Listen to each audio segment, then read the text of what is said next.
સુખદેવજી મહારાજે જ્યારે ગિરિરાજની ચરિત્ર આવ્યું ત્યારે પણ ભગવાન ઉવાચ લખ્યું છે, આમાં પણ ભગવાન ઉવાચ લખ્યું છે, કારણ કે સાક્ષાત ભગવાન આ રાસ, આ કોઈ મનુષ્ય નથી, આ મનુષ્યની રાત્રિ નથી.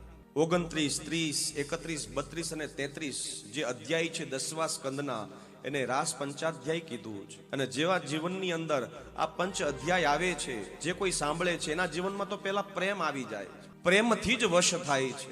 આવી રૂડી શરદ પૂનમની રાત અને ભગવાન વેણુ વગાડે છે અને ભગવાનની પાસે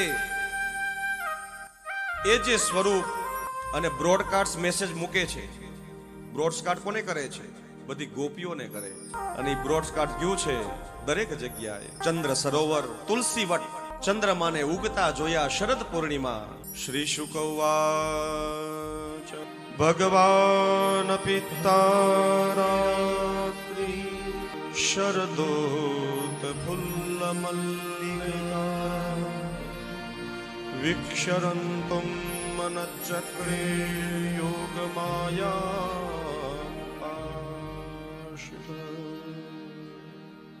આ મનુષ્યની રાત્રિ નથી, આ છે ભગવાનની રાત્રિ છે. ભગવાને 2 વખત એવો વેણુ નાદ કર્યો છે, સર્વ મન હરોહરા. ગોકુળની અંદર ભગવાન 2 પગ વાળી અને હાથની જે મુદ્રાઓ હતી એનાથી વેણુ વગાડી ભગવાને અને આખા ગોકુળને શું મધુર કર્યું. એમ આજે બીજી વખત જે વેણુ વગાડી એ ડાયરેક્ટ મેસેજ છે કે મને જે પ્રેમ કરે છે મારી પાસે આવે. શરદ ઋતુ, સુંદર ચંદ્ર સરોવર, સામે પૂર્ણિમા. નિશમ્ય ગીતમ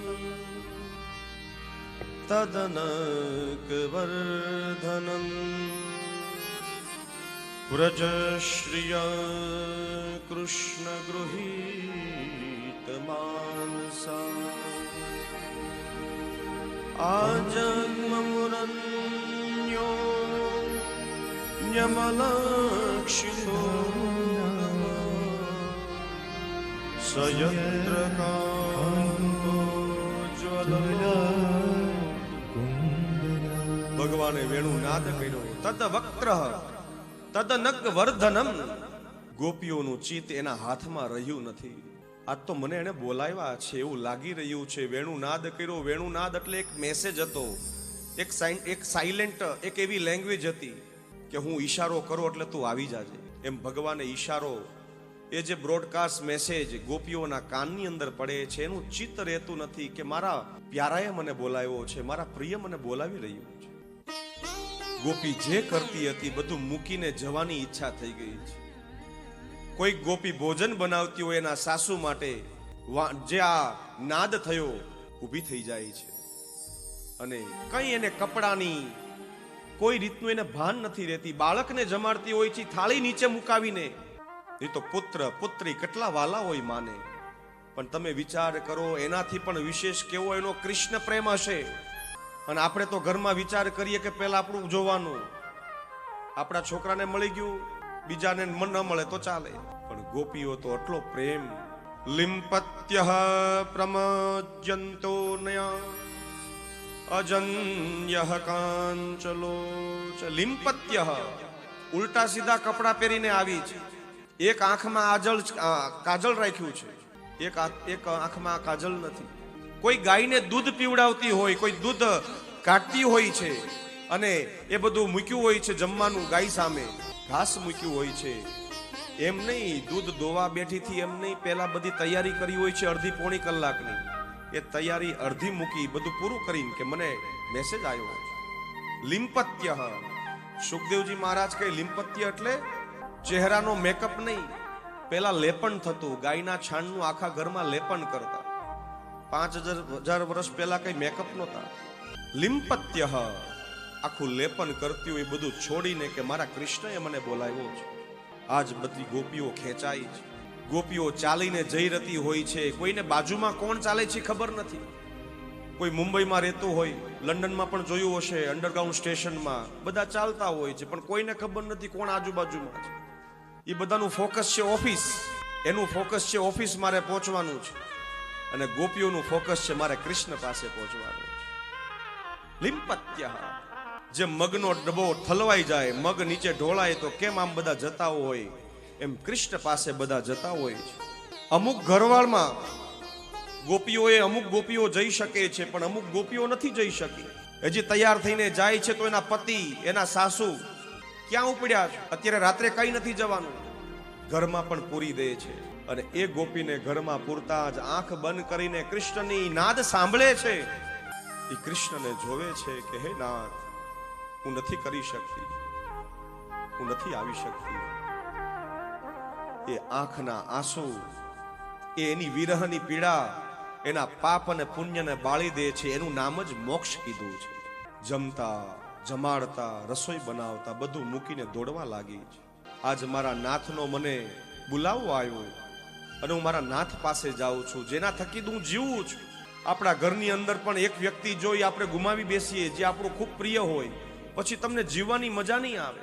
પતિ પત્ની સરસ મજાનું જીવન જીવતા હોય, એક વ્યક્તિને કાળક્રમે જવું પડે, પછી જે બીજો હોય છે એનું જીવન, જે પતિનું જીવન છે પત્ની વગર આમ ડિપેન્ડિંગ થઈ જશે બીજા ઉપર. સ્વાગતમ વો મહાભાગા પ્રિયમ કિમ કરવાની વ્રજસ્નયામ કશ્ચિત બુદ્ધનામ કારણમ. કૃષ્ણ કહે સ્વાગતમ, તમારું સ્વાગત છે. બધી ગોપીઓ પહોંચી જાય છે ચંદ્ર સરોવર ઉપર કે હે મહાભાગ્યશાળી, તમારું સ્વાગત છે. બધું વ્રજમાં બધું આનંદ મંગળ છે ને, બધા પ્રસન્ન તો છે ને.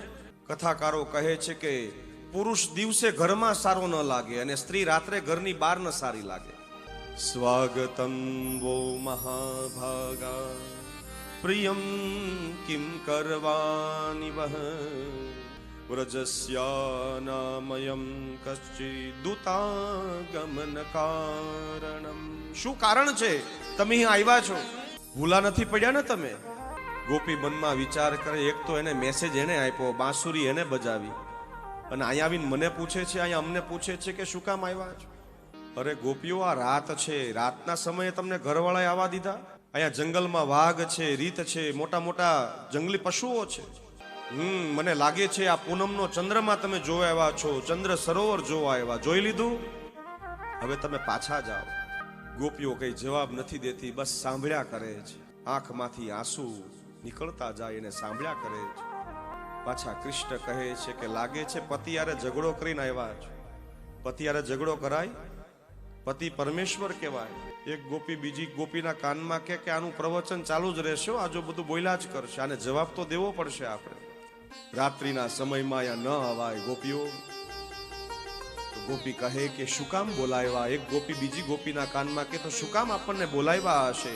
આ ગીતને કીધું છે પ્રણય ગીત કીધું છે. પ્રણય ગીતની અંદર 11 શ્લોકમાં જવાબ આપે છે ગોપીઓ કે અમે શું કામ આવ્યા છે. મૈવં વિભો હરતિ ભવાન ગદિતુમ નુશંસમ સનત્ય જય સર્વ વિષયામ સ્તવ પાદ મૂલમ ભક્ત્યા વજસ્વ દુરમ ગ્રહમાત્યજાસ્માન દેવો યયાતિ પુરુષા ભજતે. તમે ઘટ ઘટમાં વ્યાપ્ત છો, તમારા મુખે આવી વાત શોભતી નથી કાના. તને પણ ખબર છે અમે તારા કારણે જીવી નથી શકતા. તું જ અમારા કણ કણની અંદર છો. શું કામ? કારણ કે અમે બધા તને પ્રેમ કરીએ છીએ. અરે લક્ષ્મી ચંચલા હોવા છતાં એક જગ્યાએ સ્થિર નથી, તો પણ તું એને સાથે રાખે છે. લક્ષ્મી પતિ છો તું, અને અમે તો તારા શરણમાં છીએ, તારા પગ પકડી લેવા તૈયાર છીએ, અને તું આવી વાતો કરે છો.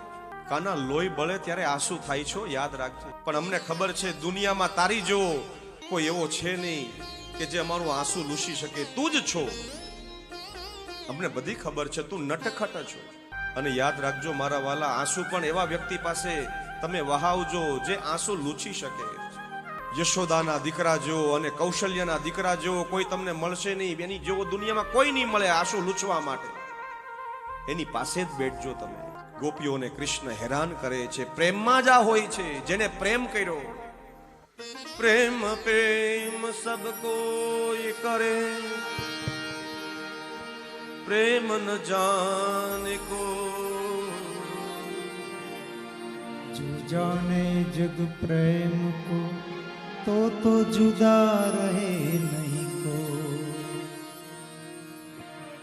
એક ગોપીને કારણે લાખો કબીરો વહી ગયા, એ પ્રેમ છે. પ્રેમમાં સમર્પણ હોય છે, આર્ગ્યુમેન્ટ થાય, ઝઘડા થાય, બધું ચાલે જ્યાં પ્રેમ હોય ત્યાં. પણ જેને પ્રેમ કર્યો હોય તો ગોપીઓએ પ્રેમ કર્યો છે.